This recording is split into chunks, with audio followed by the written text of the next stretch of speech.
Hi guys! So, kakatapos ko lang mag-vlog ng una kong vlog. Kaya, ngayon ay pupunta kami sa labasan. Kasi, wala lang. Hala! So, ayun na, pupunta kami ng labasan kasi nga bibili kami ng pang-ingredients sa sa business. Kasi tanggal na ako sa aking trabaho. Tinanggal na ako. Di ba? So, tinanggal na ako sa trabaho kaya magbi-business na lang ako ng mango graham. Hindi ko alam kung basta mag-aano na ako ng ingredients doon. Tapos maghahanap na din ako ng mga Tupperware, mga gagamitin ko, ganun. And, ayun na nga, may mongoloid akong katabi. Ano ba yan? Meron palang inutos sa akin si mama. And nagpapabili siya ng mga tuyo, ganun, tali niya. And ayun na, nabuksan ko na pala yung piggy bank ko.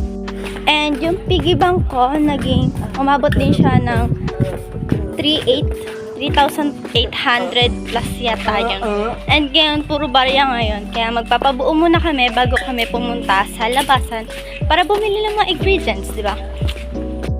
Medyo malayo-layo nga yung palengke pero kaya naman namin lakarin. Sarado na nga yung mga grocery dito kasi 12 PM na. Kaya dumiretso na lang kami dito sa computer shop pero wala rin. Kahit nga dito sa Generica wala rin silang pambuo kaya dumiretso na lang kami lumabasan.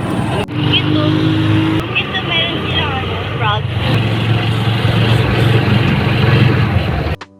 Sumakay na kami dito ng tricycle kasi sabi ni mama sumakay na raw kami. Pero sa totoo lang kaya naman namin lakarin kaso malayo nga lang. Etong isa nga puyat na puyat, hindi daw siya nakatulog nung gabi. Sabi ko nga sa kanya wag na siya sumama para makapagpahinga siya pero wala, mapilit talaga siya. Dito nga una kami bumaba sa Happy Mart pero dati ang pangalan nito Tesco. Tumaas na nga rin ngayon yung bayad, naging 36 na, dati kasi 35 lang yun. Tapos dati 30 lang.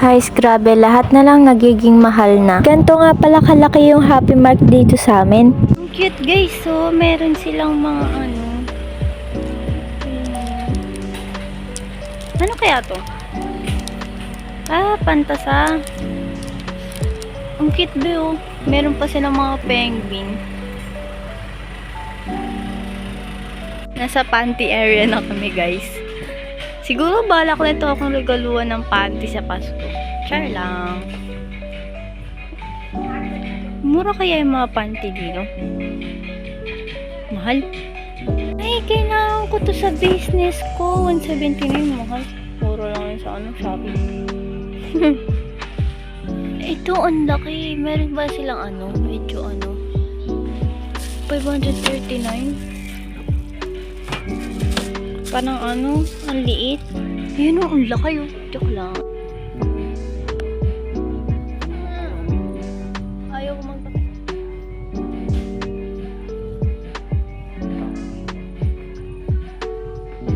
cute. Si Luke.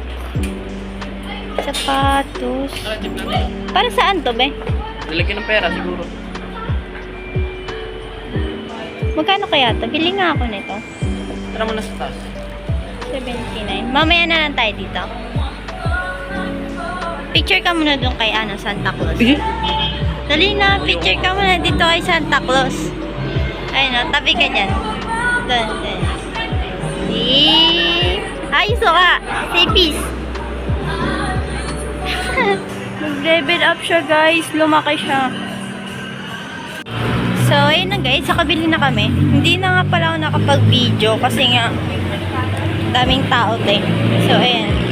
Kabili na ako ng lalagyan. Pagkatapos nga namin bumili ng mga gamit, pumunta naman kami dun sa Wmart. Bukod kasi sa mamimili kami ng mga ingredients pang graham bar, naghahanap din kami ng lamesa niya. Binilhan kasi siya ng mama niya ng computer set, kaya ayun, wala siyang lamesa na paglalagyan. Medyo malayo-layo nga tong Wmart, pero kaya namang lakarin. Mas mapapamahal kasi kami kapag nagbayad pa kami at sumakay. Wala nga rin pala kami nabili dito kasi wala yung lamesa na hinahanap namin. Halos Halos pang dining table lang lahat ng lamesa nila kaya wala kaming nahanap. Dumiretso nga pala kami ng Ultra Mega nun kaso nga lang madami kasing bumibili kaya naisipan na lang namin umuwi at gabi na lang kami bumalik. Pagkapunta nga namin dito sa sakayan ng mga tricycle walang nakaparada dito kaya nagantay pa kami. Ganto nga pala itsura ng barangay namin kapag magpapasko na. Mga ilang minuto na pag-iintay namin sa wakas meron na rin dumating na tricycle kaya nakasakay na kami. Kung dito hanggang Ultra Mega medyo malayo-layo lang naman pero kapag nakasakay hindi naman ganun kalayo, mabilis lang rin ang biyahe. Wala rin naman masyadong traffic ngayon kaya nakarating kagad kami dito sa Ultra Mega. Mura kasi yung mga bilihin dito at may mga discount pa. Mukha nga mapaparami yung bili ko dito.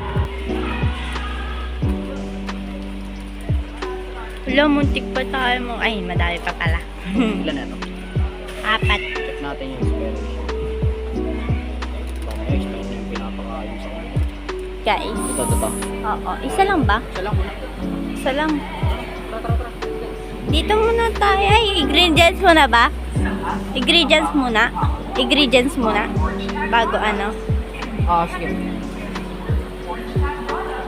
Sobrang laki nga pala dito kaya mapapaikot ka talaga ng wala sa oras. Wala nga pala sila nung hinahanap namin na creme densada para sa Graham bar. Kaya yun, dumiretso na lang kami mamili ng mga pagkain. Actually, wala naman talaga yun sa plano namin na mamili ng pagkain dito. Kaso mas mura kasi dito kumpara sa ibang mga tindahan. Ito. Ito ba dalawa?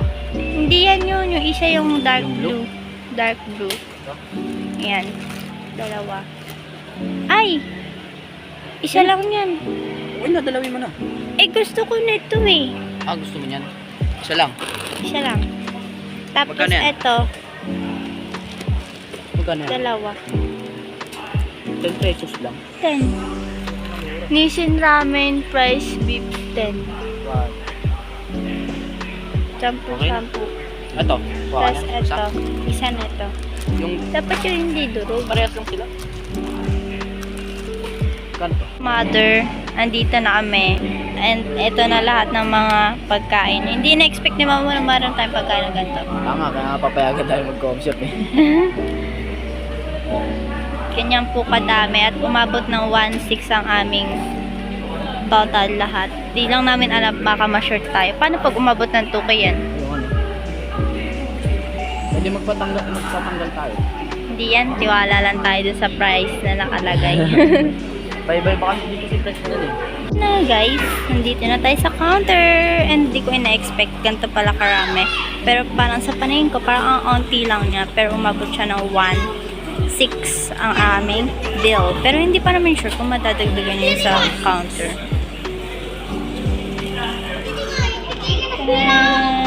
Nag-aasaran nga kami dito kasi halos lahat ng mga namimili dito mahahaba yung resibo. Lalo pa yung mga nauna sa amin, sobrang haba ng resibo. Tapos kami ang konti lang. Barya nga lang pala binayad namin dito kasi hindi kami nakapagpabuo. Tapos sa tuwa pa nga kami dito, mahaba-haba rin pala yung resibo namin. Diba sa simpleng bagay natutuwa na kami kagad. Kala mo naman talaga eh. Pinapunta nga kami sa kabilang counter kasi may ibibigay daw at may plus points daw na ibibigay na parang token na ginto. Gawa lang siya sa parang karton pero iipunin daw namin yun. Meron kasi kapag nakalima kang ganon, pwede ka makakuha ng electric fan or oven, depende sa token na nakuha mo. Dahil wala ang creme densada dun sa Ultra Mega, sinubukan naman namin tingnan dito sa Dali. Medyo malayo-layo rin yung nilakad namin papunta dito sa Dali. Based sa mga napapanood ko at sa mga kaibigan ko, mga mura rin daw ang mga bilihin dito. Kaso sad to say, wala silang creme densada dito kaya napadiretso na lang kaming umuwi. Sa total ng mga ginastos namin sa pagkain pa lang 1.8 na. Paano pa kaya kapag inad ko pa yung iba ko pang binili? Naubos na nga pala lahat ng ipon ko, pati lahat ng extra money ko ubos na kaya ayun, balik hirap ulit ako. Tulog nga nun si mama nung pagdating namin pero no choice siya, kailangan niyang gumising. Ito yung mga pinaka best part talaga sa amin kapag meron kaming pagkain. Isa pala sa pangarap ni mama yung makaganto na maraming pagkain or kaya bumili siya ng mga pagkain na gusto niya sa halagang 10k, ganun, makapag-grocery. Pero matutupad rin naman natin yan sa tamang panahon. Bali, ayun na nga, ako na nga